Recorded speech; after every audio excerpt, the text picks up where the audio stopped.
Put that coffee down. I'm not here to waste your time, okay? I certainly hope you're not here to waste mine. So I'm gonna keep this short. Helen, we're both in sales. Let me tell you why I suck as a salesman. The most valuable commodity I know of is information. Wouldn't you agree? Coffee's for closers only. Well, hello there, friend. Welcome back to the Behind Your Back podcast, hosted by me, Bradley Hartman, founder and president of the Behind Your Back Sales Company. In this podcast, we talk about leadership, personal productivity, time management, and the craft of selling and collecting money in this construction industry. Today's episode is brought to you by Boise Cascade. They help you move faster and build stronger. They make it easier to get more done. I'm thrilled to bring to you today my conversation with a close friend and industry expert in credit and collections, Thea Dudley. As you'll hear, Thea Dudley is smart, she's funny, and she's the author of a new book and new masterclass course on credit and collections. The name of her book is The Credit Overlord's Guide to Credit and Collections: How to Deal with Cranky Customers, Bad Bosses, and Snarky Sales Reps as a Credit Professional in Construction. Given the unique situation that we are in now, from operations to sales to credit, understanding credit and cash flow and collections has never been more important. So regardless of what aspect of the business that you are in, whether you're an executive, whether you're an individual sales contributor, or whether you're in operations, understanding credit and listening to Thea is more important now than ever. So as you will hear, Thea brings a very enjoyable blend of insight and entertainment. She has a wonderful sense of humor, and she is the expert voice in our industry for the LBM and credit. So I'm excited to share it with you. So without further ado, please enjoy my conversation with Thea Dudley.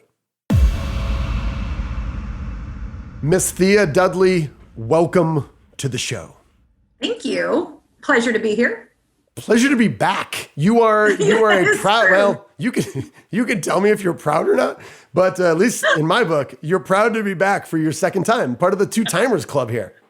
I know. I'm feeling like I should be on the cover of People magazine. With my second time around award. It's big time. It's big time. No, the reason you are here, among being smart and funny and awesome and all those sorts of things, is we're going to talk about your new book, which the title I absolutely love, The Credit Overlord's Guide to Credit and Collections.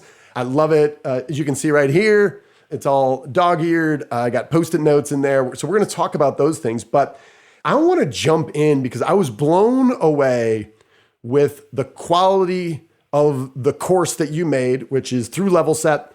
It's available for everyone because I had thought for a while that we're going to see more folks say, I know what our customers need. They need some very specific education, and we can provide that to them and had it be a value add. And I was saying, hey, have you looked at Masterclass, which is online, and they'll have all sorts of, I did a writing course on Masterclass with Malcolm Gladwell. And I said, there's going to be that model for our industry.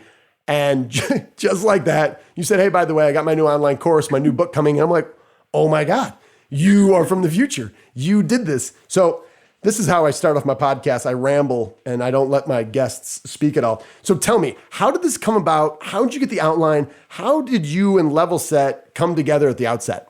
Well, I've known Scott Wolf for like over a decade, and I knew him when he had Zealing, and then it morphed into Level Set, and it really grew. And one of the guys, Johnny, on his marketing department, reached out to me and said, "Hey, would you be interested in doing some collaboration with us?" And you're like, I don't know this guy. He could be, I don't know. So we started talking, and before I knew it, I'm like, oh my God, I'm loving, the conversation, and it kind of flowed. And I said, tell me more about what you're looking at.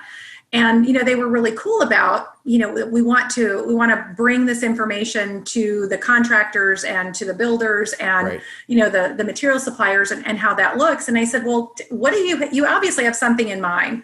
And they're like, we don't want to do the typical like hour-long WebExes. We want to chunk it out. And I was kind of struggling with wrapping my head around that a little bit. And I'm like, just outline what you think you want, okay, and then get out of my way and let me do something with it. And so I think he sent it to me, and I got so excited. I holed up in my office over the weekend, and I wrote the entire thing, sent it back to him. And he said, I love it. Here's how we want to break it up. Can you send me some pictures, like a picture page kind of thing of what you're thinking? I drew my horrible little stick figures, showed him what I thought. And then the next thing I knew, Darren and I were down in Louisiana filming. Got it. Well, and again, seeing the quality that came out, because having invested time and at least for my little company, a large sum of money to make high quality video, you know how much goes into that. So when someone says, yeah, we went down and shot some video, my normal reaction after seeing it is, oh no, what are we doing? That's not 2021. It's probably not, 2010.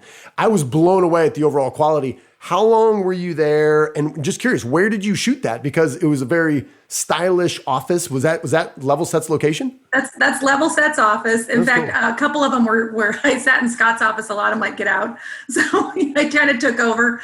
And, they were, I'm not going to lie, it was some grueling 12 and 14-hour days. And yeah. I thought we nailed some stuff, and they're like, yeah, that was good, but let's do it again. I'm like, I'm starting to look a little wilted here. Yeah. So, and we filmed it over 2.5 days, and we were just determined to get it done, and we wanted it to be authentic and not overly practiced and like conversational. Like if I was sitting down coaching a credit person that I just hired, what would this look like? Right. And so that's what we did. And I have to tell you, those guys, they're really fun, but man, they work you hard.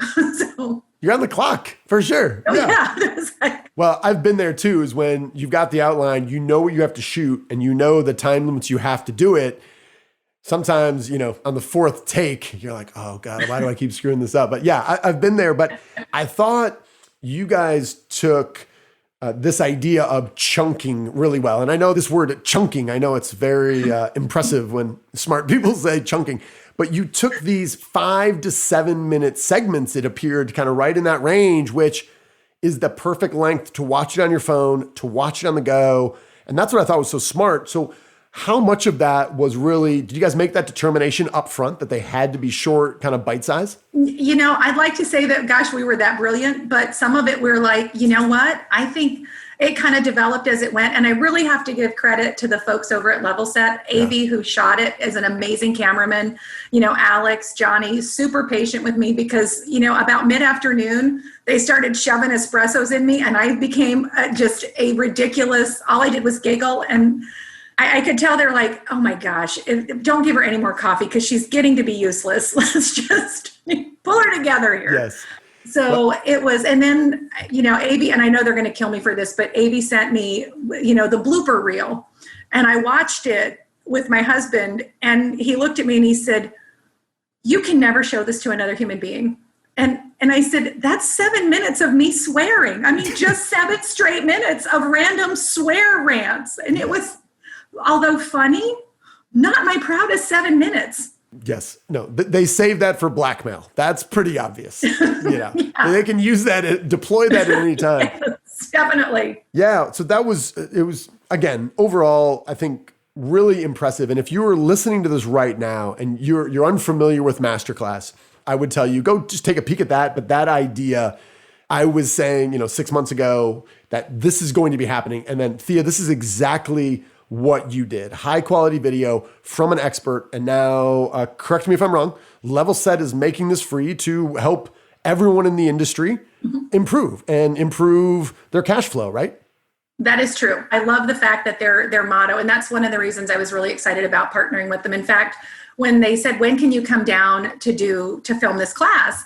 I said, well, I've got to finish editing my book. And they're like, you're writing a book? I'm like, no, honey, I wrote the book. I'm going to self-publish on Amazon. They're like, well, let's talk. Yeah.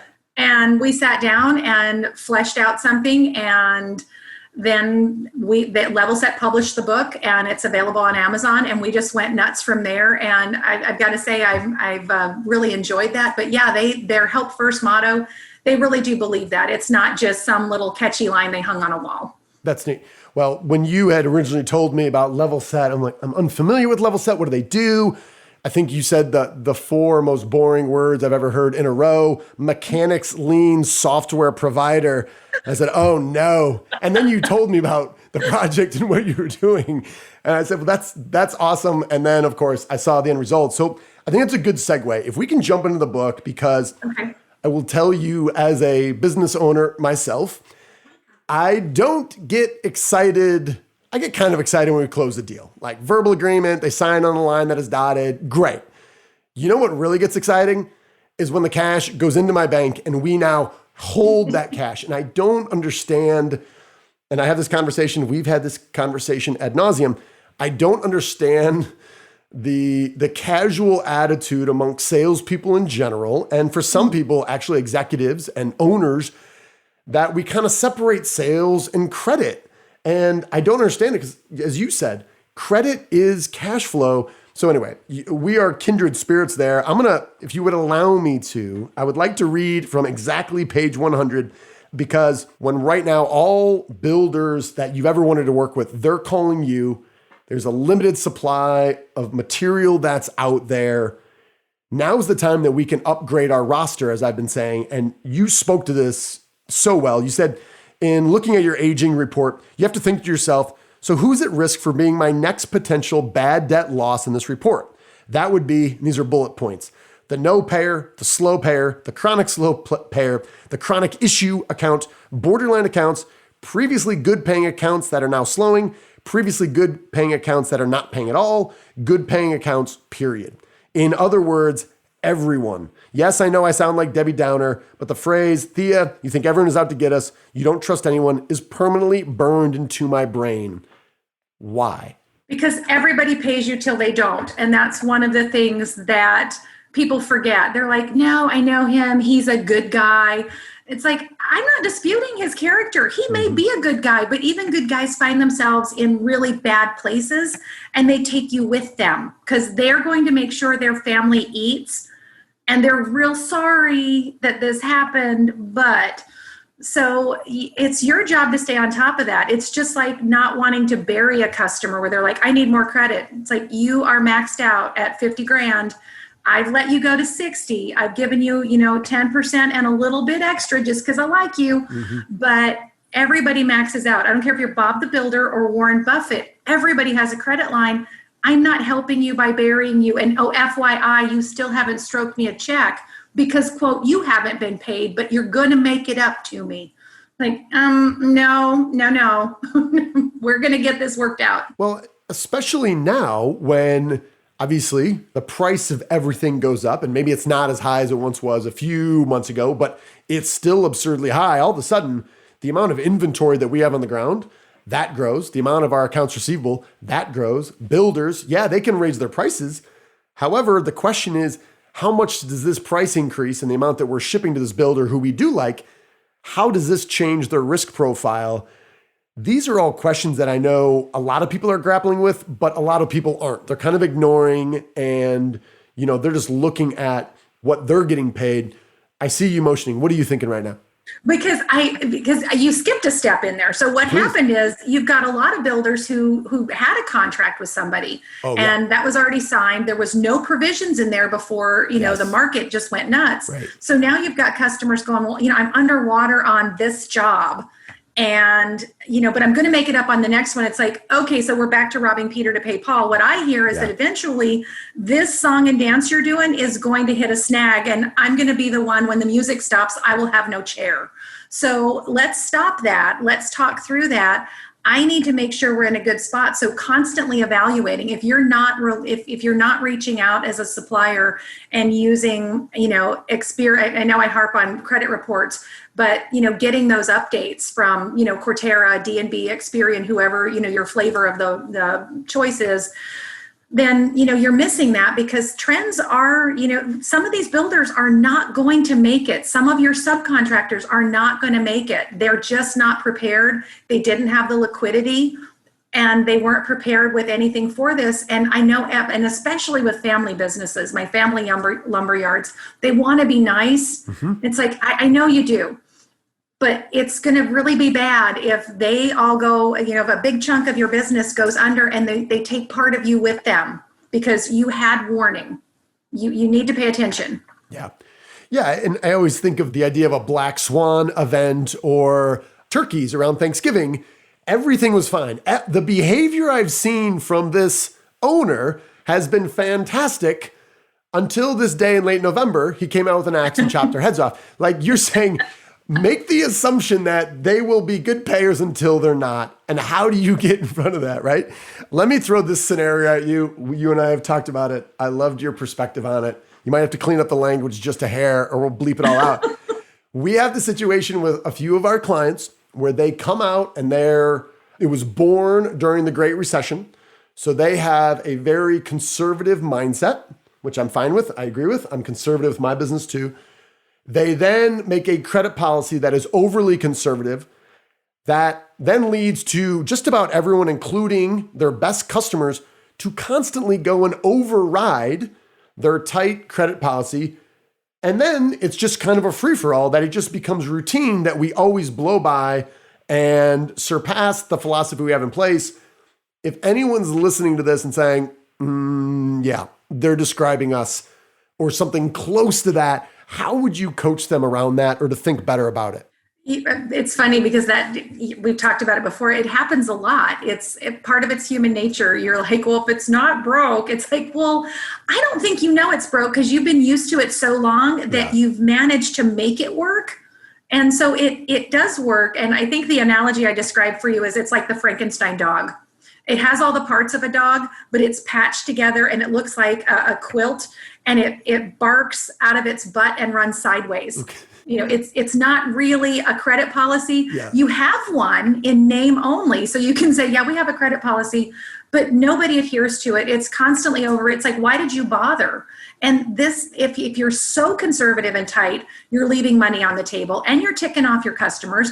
But if you're too loose, you're leaving money on the table because you're going to lose it when they pick up all their toys and go home. So, You know, it's you're looking for that way to not pet the kitty backward. You want to be able to move that forward, and it really is kind of a art. And you've got to it's like standing up in a hammock. You've just got to figure out where to put your feet, and they're constantly readjusting based on what the economy is doing. But getting somebody's mindset, especially, and I know I'm gonna get some grief for this, but I'm gonna say it anyway.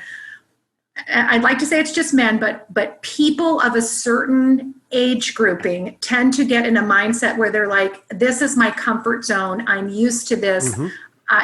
I'm going to fax you something. It's like, honey, are you still rocking a fax machine? Seriously? Get a scanner like the rest of the world. You know, you want to make it easy to do business with you. I want to make it easy for you to get your money to me. Yeah. So whatever I need to do to reel that in, it's like you've got to move forward. Well, I think when you talk about fax machines, that's kind of a trigger for me. And I'm trying to do everything I can to keep this on track, especially after you mentioning a Frankenstein dog, a cat, and standing up in a hammock, which I think is a wonderful analogy. I'm going to steal that without attribution immediately. So let me transition this. I want to read this. I love this because we talk about this all the time. You said on page 110, my favorite customer lines currently, in no particular order. Have I ever not paid you? With the amount we purchased from you, we think you could be a little more flexible. Your credit person didn't try hard enough to let me know the account was on hold. I'm not sure you're aware of who I am. I love that one. We never take our discounts, so this should be overlooked. Our accounts payable person is sick. We have a new computer system. Now, you were in true Thea fashion, and I think this is a compliment that every author should strive for, is when I read this, I can hear you. Because after each one of those, you give your rebuttal, and most of them are just kind of smart-ass responses that don't really solve the problem. And it goes on for another page.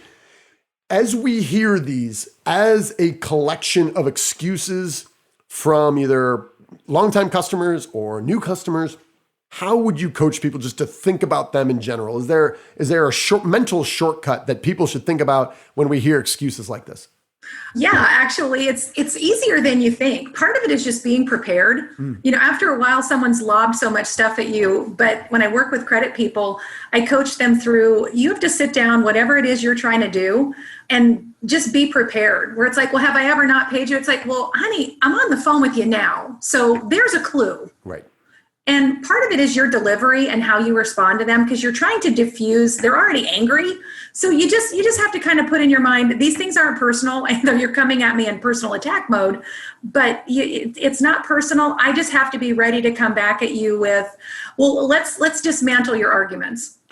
Yeah, well, I think in this regard, it is so much like sales. And again, if you back out, I always say, if you talk about influence, if you talk about persuasion, this is all selling, but what you're describing is doing your homework, your pre-call planning, understanding the most common objections you're going to get, navigate around them, and then ask for what you want.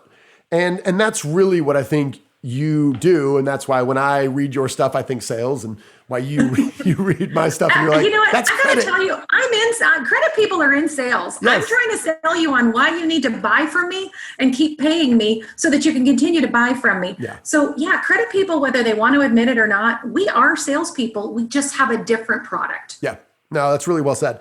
If you can, I have had my mind blown so many times that I shouldn't be surprised anymore, but especially going through the pandemic, this idea of the online credit application and how we make ourselves easy to do business with.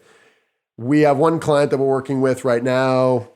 I don't think we've spoken about him, but they said, oh, we make it real easy to do the credit app. We have a PDF that's on our website that you can't find. And the PDF is a Xerox of a Xerox of a Xerox. And it's like half sideways. You can't even read it. You got to download that. And then you got to find some ink to put your thumb in. And then you got to like, I said, are you kidding me? I said, no wonder no one's buying from you online. And we're in a pandemic, which that'd be the most easiest way to get money from people. Run me through a basic checklist of how to rethink how we can be easy to do business with at the beginning with an online credit app. Yeah, just, even if you don't want to go to the whole, hey, you want to put it out online, have it have it fillable, and then, have a DocuSign or Conga sign or whatever you're using to have that signature come through. Even if it's a clear, beautiful, online fillable PDF that I can save to my computer and then send over to you, or, print it out, scan it back in, make it easy. And for God's sakes, 3-page max. 3-page max. 1 page is what the I want to know you. Here's the get to know me form with all this stuff. And page 2 and 3 are, here's our terms and conditions. Here's our rules of engagement. Here's where you sign it. And if they spill out onto page 3, and then here's a personal guarantee component. And, I'm not saying you have to fill out the personal guarantee. I'm just going to put it on there to save us both time. Because if you've been in business less than 5 years, we're going to talk about this. You don't have enough credit to make this girl happy.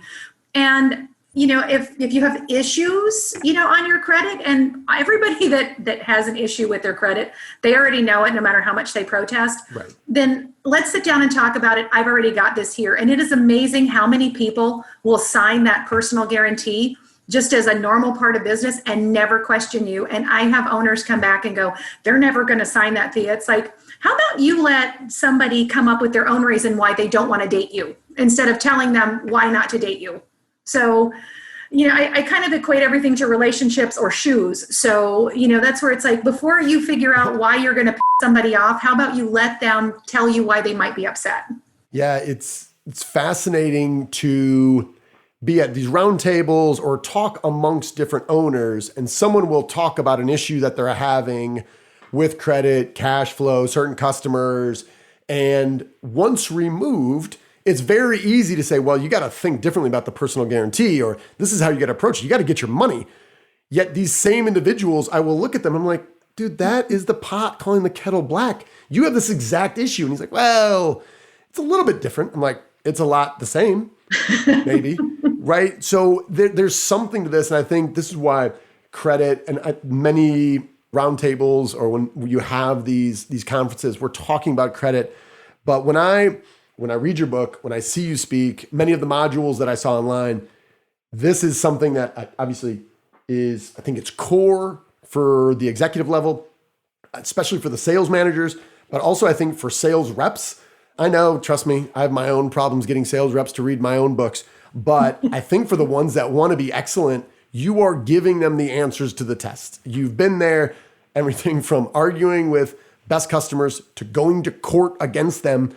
And you know the objections and you're giving the answers in here. So I just want to say, I love it. I think it's a great resource. Love you and your work. Where can people find more about the book, the online course? And I know you're going to have people listening who say, we need Thea to come in, do a diagnostic, tell us where the gaps are, where our pain points are, and help us figure this out. So where can everybody find more information about you?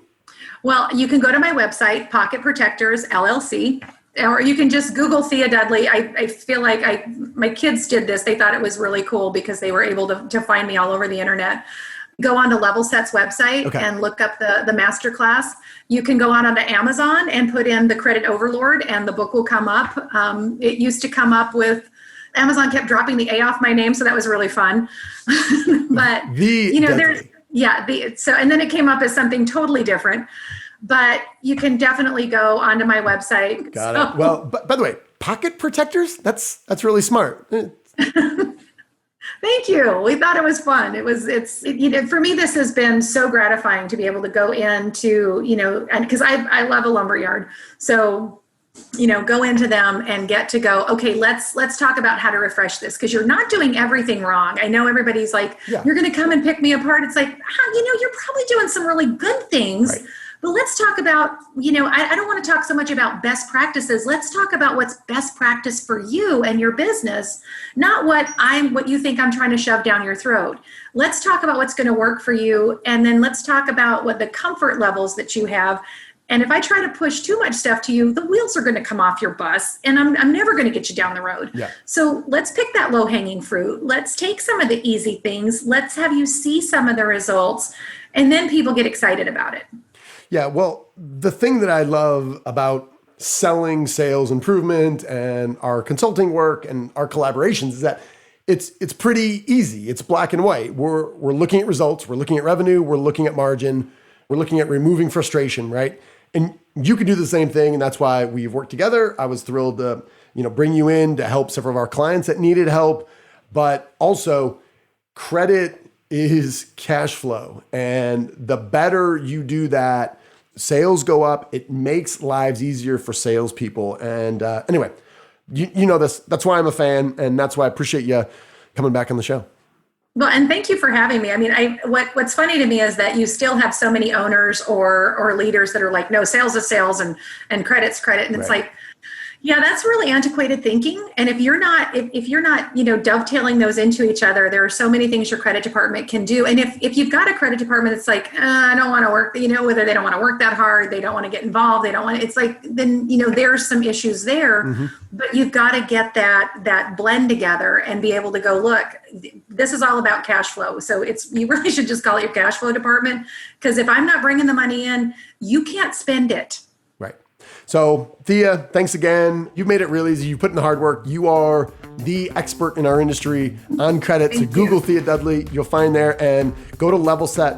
Check out the masterclass on credit. I promise it'll be worth it. So Thea, thanks for everything. Oh, thanks for having me. And thanks everyone for your time. As always, I hope you found my conversation with Thea Dudley to be worth your time and attention.